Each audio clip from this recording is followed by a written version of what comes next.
We started. Okay, welcome everyone to the May 4th community call for Dapr. Today we have 3 items to discuss, and then we are open for open discussion after that. So let's go through the agenda. Archer, we're not seeing your screen if you're sharing. Okay, let me share my screen. Give me a second. Okay, I assume you can see my screen now? Yeah. Okay, so yeah, welcome to the May 4th community call. Today we have, for Dapr, today we have 3 items to present. So first we're going to see tracing with Java SDK and Dapr PubSub. You're going to see how you can have the PubSub event from Dapr have all the spans within a parent defined by the application. So you're going to see how those play together really well. We're also going to have an interesting presentation about the work we've been doing on refactoring and improving components-contrib. Components-contrib receives contributions for many different people, and there is some work being done now to improve that implementation and that experience going forward. We're also going to provide an update on the configuration building block. So the configuration building block is going to be a new building block, like the name says. And we've been discussing about the API, about the end-to-end experience, about what principles we're gonna use to tackle this. And I'm going to provide an update on how you're going to look going forward. And then we are open for discussions. So let's start with tracing with Java SDK. So let me, I'm already sharing my screen. So you should be able to see this. I'm assuming this is readable. Can you guys read the terminal really well? Or is it small? Looks good. Okay, looks good. Okay. So so this is a pub sub example that we usually see in the Java SDK. So you're gonna have a publisher and a subscriber, very simple, and the publisher gonna send 10 messages. Okay, so this is in Java, but the same thing can be accomplished in other languages. So I'm not going to go through the detail of the sample because it's just very simple, but I want to show you how it can work with tracing. So I'm going to run the subscriber first. So I'm going to just run the process using Dapr on my local host. So it's just a Java app that's not listen port 3000. So the subscriber is listening now. And then I can go to another process and publish some messages. So I'm going to go to another process. I'm going to publish 10 messages.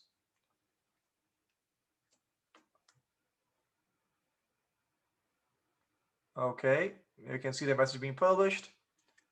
And if we open the subscriber receives those 10 messages. And now let's see how we will look on Zipkin. So if I open Zipkin and I run for the last 10 minutes, you can see there are 10 different messages here, like 1, 2, 3, 4, 5, 6, 7, 8, 9, 10.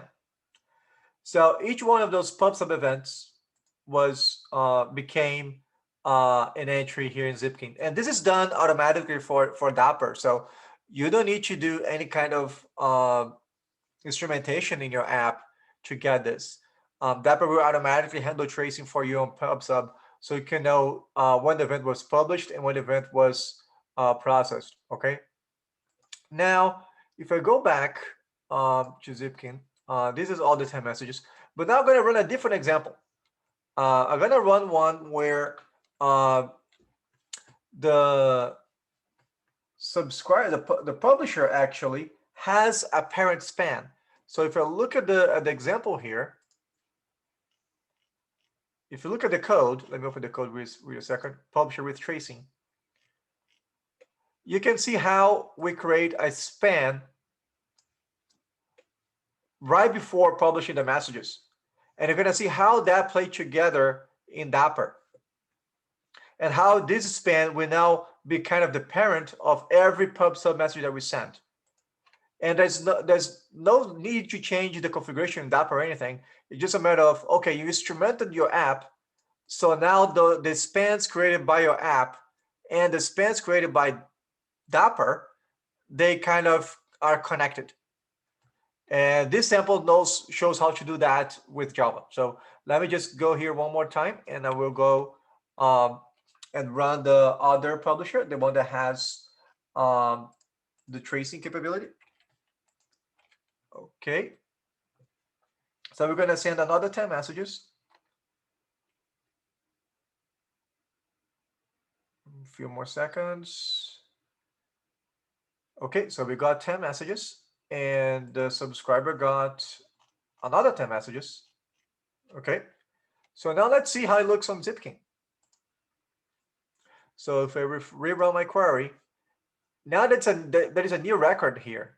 And if I open this, you can see how the publisher's main span is here, and every message within Dapr is now all under the same parent.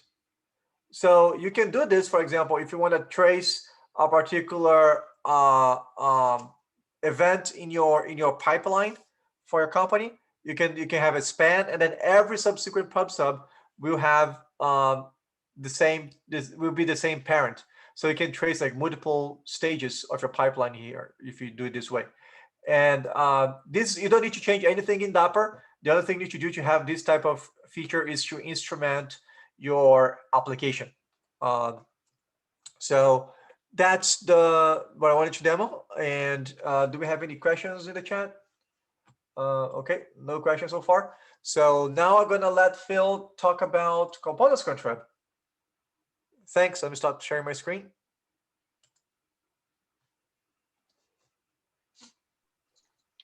All right, I'm assuming everyone can see this. Let me Yes. start the slideshow here. Still see it? Yes? Yes. Great. Okay, so as Artur mentioned at the top of the call, people coming in, developing new Dapr components, we want them to have as smooth of experience as possible, right? Starting a brand new component from scratch should be very simple. And so what we wanted to do is give you a little bit of the work that's going on to improve developing components, brand new components, and simplistic patterns to use for common things that you would do in a component. So first, before we get into all that stuff, I'm gonna ask you a question. If I can get there, you go. So what is wrong with this code? And in the interest of time, I'm not gonna quiz you or anything, I'll just move on. But take a second to look at it. Something's fishy here, right? And really what's happening here is, and this, I will highlight, this is before our 1.0 release. This is a problem that existed in the code prior to us releasing our first release.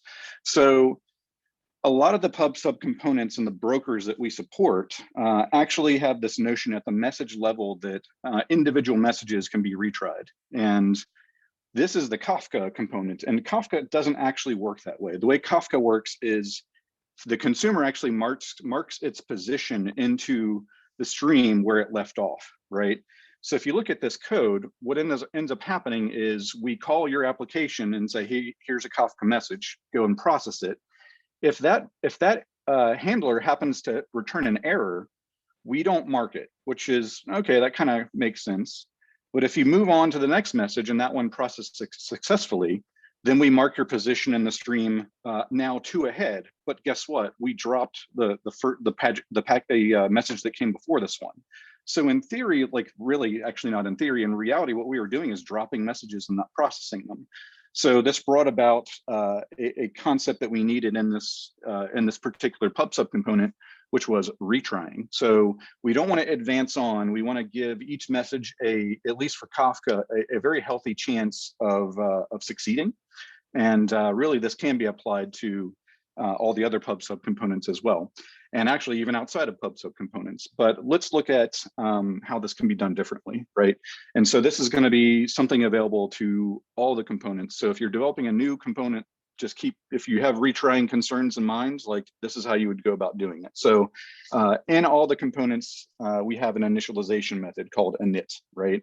And so it gets passed in a metadata, which contains a properties object, which is basically all the settings that come from your configuration YAML file or what have you. So really, we want to make this very simple, is that you can say, decode the config for that particular retry. So you'll have retry properties inside your config. And unfortunately, I don't have a screenshot of what that would look like here, but it's things like initial timeout or initial duration between retries and things like that. It supports exponential and constant backoff. And if you're familiar with this backoff package in Go, it really exposes all those features this package does. So long and the short of it is, reading some configuration properties out of the component config and wiring up a configuration like a backoff object, if you will, that is now usable over on the subscribe side.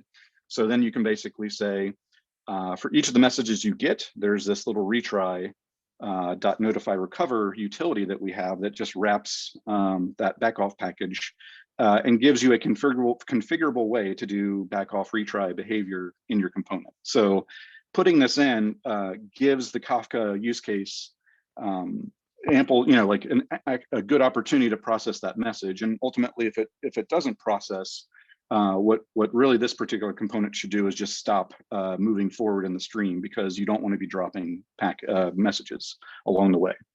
So that's one enhancement that's available for folks developing components. The next one thing I want to show you is that doing that effort led to another thing that can be a bit used inside of a component.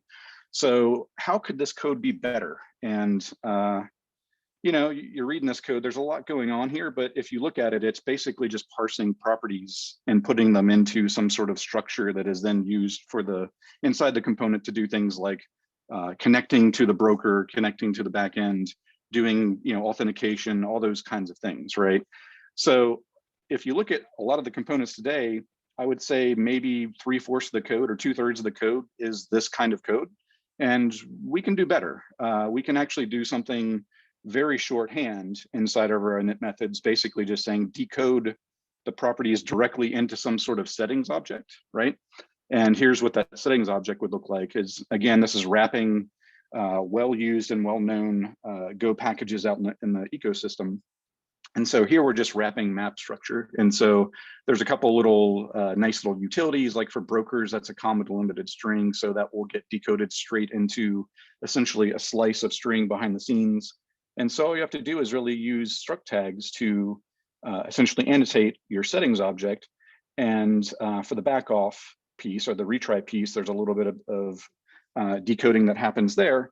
And basically the amount of lines of code here drops dramatically, right? And if you need to do some sort of validation, you do it on the settings object itself, very OO-ish, although Go is not object-oriented. But even then, there's still kind of an opportunity to use other packages like this other validation package to even go further and put validation struct tags inside your settings. And so this could be streamlined dramatically, because I think when people want to build components, they want to get past this part and they want to get straight to the thing where they're creating a client and connecting and doing the actual real work, right? So we want to get you there faster. So that's this package. And here's another thing that we stumbled across is for a long while now, if you look at our GitHub repo, the main two repositories are Dapr and Dapr components-contrib. And as Archer mentioned, components-contrib is basically where you add all your new components, and Dapr is the thing that depends on that and is the main runtime engine. So we ended up having logger defined in Dapr on the left, and Dapr depends on component-contrib, but also component-contrib depends on Dapr for just the log, right? And that was creating a lot of hassle. It would make Go modules really confused at times. And eventually we just said enough is enough. And we moved it to look like this. And so we broke that out and said, hey, we just need a new repo that holds common dependencies, and we called it Kit. And so the logger was the first thing to move there. And so now Dapr depends on component-contrib. Component-contrib no longer depends on Dapr, and both of them depend on Kit. And the two prior things I showed you, the retry and config, are moving there soon. So the pattern that we are trying to create here is that if you are building a component and you create maybe a pattern that you think would be useful for other components, what we would say is create it perhaps in the internal package of components-contrib. And then once that kind of goes through a little while of becoming solid and well tested and battle tested, perhaps it becomes a candidate to move to Kit. And that point, Dapr itself could use it, or any other package inside of Dapr could make use of Kit for those types of things. So I think that is it. Those are the things going on in components-contrib right now, and happy to take any questions. I'm going to stop sharing so I can see the chat. There's one question. Does this pub/sub change for retry apply to all pub/sub brokers or just Kafka? Yeah, it's a good question. So some of them have their phases to this, right? So it started out, the retry started out kind of as a pub/sub only wrapper, if you will. And I think that's still the state of how it is in components-contrib. There's a PR open to move this into internal, and then there will be a PR to move it into Kit. So the retry, to answer the question, the retry is in some of the other pub/sub components as well, and I think it's actually the majority of them, but it's not to the vision at which I showed in the slide yet. It will be there soon, though. Okay, thanks, Phil. That was, I think Lynn also said like was good work. Was overdue. Yeah, I agree. And then George Stevens says, yeah, separation of concerns for plumbing code and component logic. Yep, George Stevens said that. Okay, good job. Thanks, Phil. So I'm gonna now share my screen one more time for the last topic for today before we open up. Give me a second. Okay. Can you see my screen? It shows the configuration model. Can you see that? Yep. Yes. Okay. I'll make sure I'm sharing the right screen. So, oh, wait a second. I don't think I have this. Okay. So what I wanted to show is issue 2988. This is a proposal from one of the maintainers for Dapr. It's from Sky, and it's a new building block. So there are many. There's a long discussion going on in this issue. So if you have some time, want to understand, you can have some read. The idea is that applications, when they're signing up, they can get the configuration from Dapr. And the configuration can be, for example, a table name, or a configuration can be some values for retries, or the path to a local file. It can be anything. It cannot be a secret. Secret is a different concept. But any configuration that's not that is like not a secret that you need for your app to load and start up. And then there are different type of features that you can have in this building block. And this issue goes into details of which features we want to support, which features we don't want to support. So I would go and jump ahead of the latest discussions on this item, so we can see which level of detail we went through discussing this. But I will scroll all the way down to the updates so I can summarize to the community.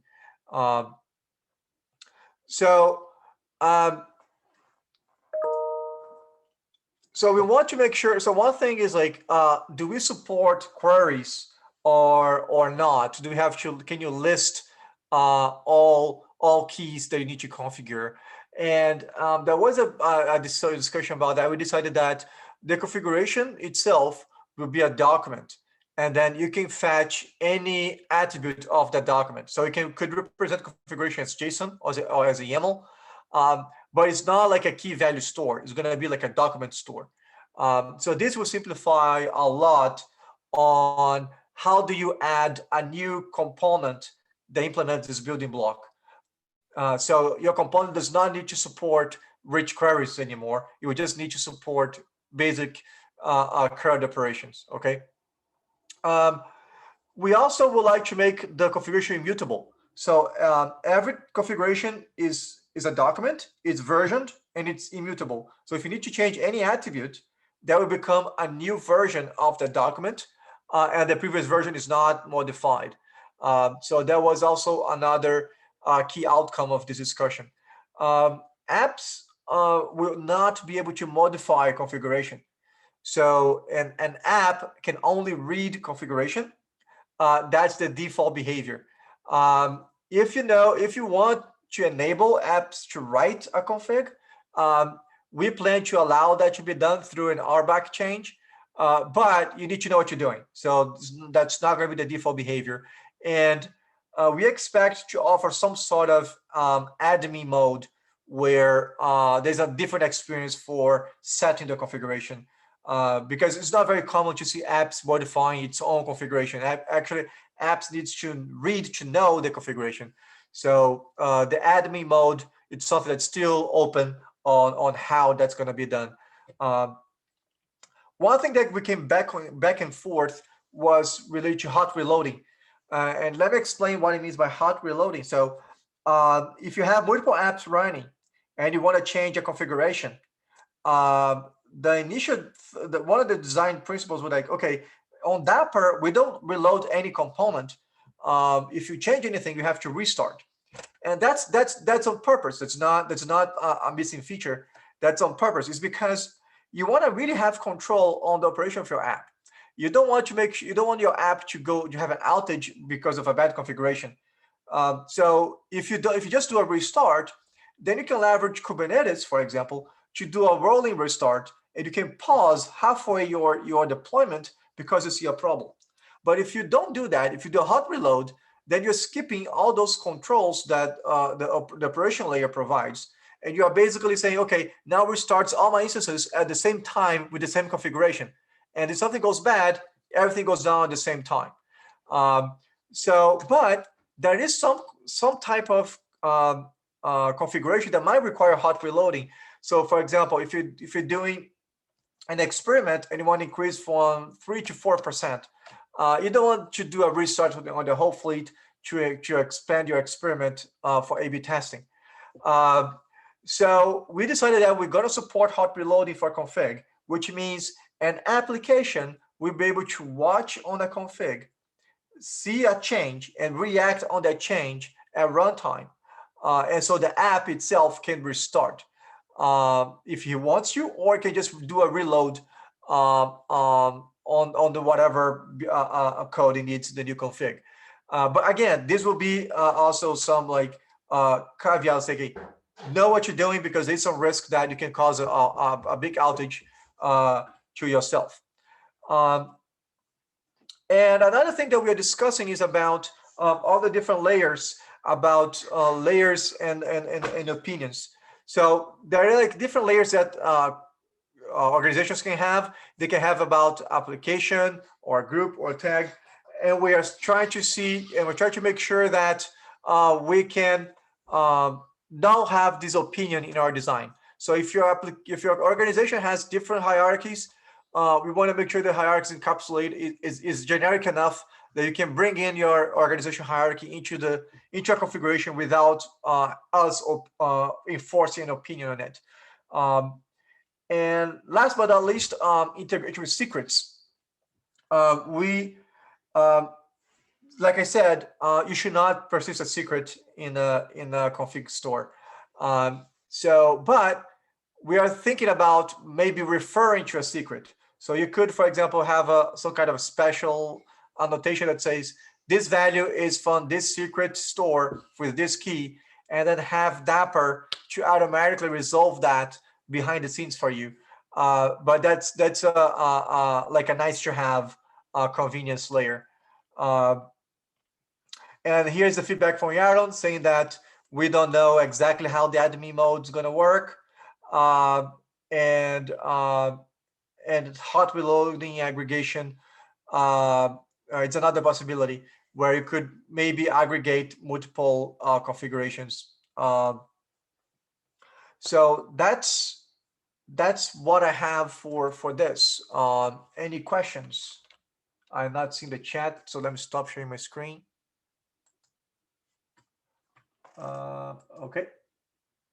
Okay, I don't see any questions so far.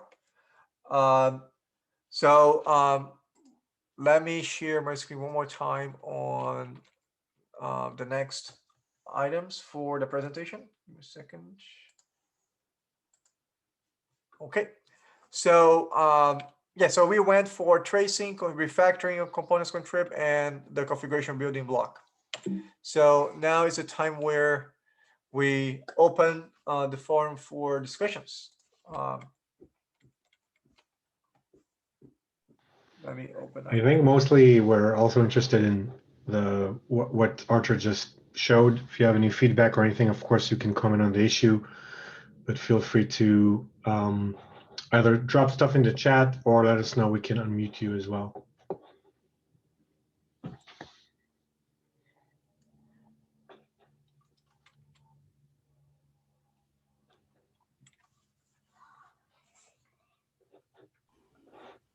Yeah, I cannot see the chat. Give me a second. Let me see the chat. Right now, it doesn't seem like anybody have any questions. But also, if you want to discuss or ask questions that are unrelated to the topics just shown, that's also good. This really is an open discussion. Anything that I'll ask a question on that API, Arta, on the configuration API. Do we have it'd be good to kind of show a proposed API about how it gets used at some point. I think that's in the proposal, is it? Yes, that should be in the proposal. What this is done by Sky and his peers in Alibaba. We are waiting now on the PRs for that, and then we're gonna see a dead trend experience. And then we can share with the community. But yes, we plan on that.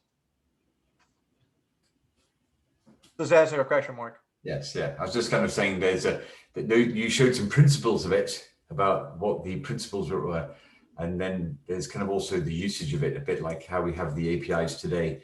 For our other ones, it's kind of how you use the API would be an interesting discussion to show people as well. Yes, once we reach that, we cross that bridge. Yes, we will share this with the community. It's a big thing for us because it's the first new building block after 1.0. So, and we are in the stable version now. So it's kind of a high bar for us to meet before we can launch a new building block. So yeah, we'll go through that discussion with them.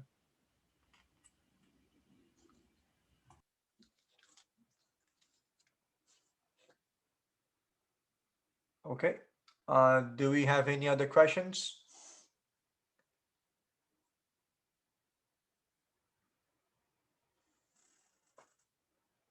Okay. So thanks for joining us today. Like we are happy now to show the progress that we're making on Dapr. And the amount of contributions we're getting now, it's overwhelming, and it really shows the community engagement. We are spending far more time now. Some of us are spending far more time reviewing pull requests for the community than actually writing code at this point. Just the amount of volume, it's just amazing. So please keep sending your contributions, and if you have questions on using Dapr, please send your created issues. We do our best effort to answer those, but also don't hesitate to answer questions. So you can go into issues and you can answer questions for other users too. That's another way to participate in Dapr. and also Discord, of course. Oh, Discord, of course. Yeah, we have many questions on Discord. Okay, so I'm going to stop sharing. Thank you very much. Have a good day. Bye-bye.